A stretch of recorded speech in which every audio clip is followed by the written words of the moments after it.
Aniya na mga unang balita.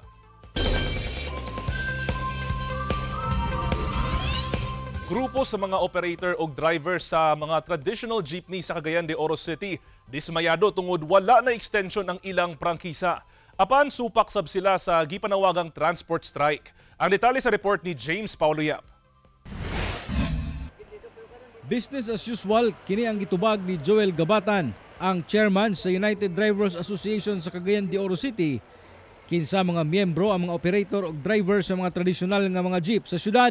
Sumala niya nga wala na sila musalmot pa sa ginapanawagan nga tigil pasada sa pipila ka mga grupo sa transportasyon sa kauluhan aron protestaan ang deadline sa pag-consolidate sa mga prangkisa sa mga individual operators ngadto sa kooperatiba kutob December 31. Kung magwilga karon pagkaugma wa nay makaon ng mga tao.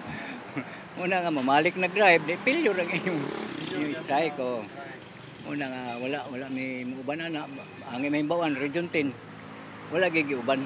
Dismayado man sa gianunsyo ni President Bongbong Marcos Jr. nga wala na extension ang deadline ng consolidation of franchise, wala na sab kuno sila musupak pa. Tungod na sabtan kuno nila ang programa nga gustong ipatuman sa gobyerno. Pipila ka mga operator na sab kuno ang nagpadayag sa ilang mga intensyon nga magpo-consolidate aron makapamasahero sa kadalanan. Wa na mahimulain.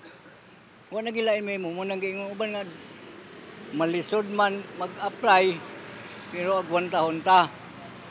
Daghan man kayo wala na kauyon sa sistema sa co-op. May tabo kung dili ka consolidated, tama na gid ka Enero 1 dagan ka madakpan ka 50 mil na. Paningkamutan kuno nila nga makapalit og mga modernong sakyanan aron nga makasubay sa programa sa gobyerno. Kauban si Jaybert Pairat sa kamera.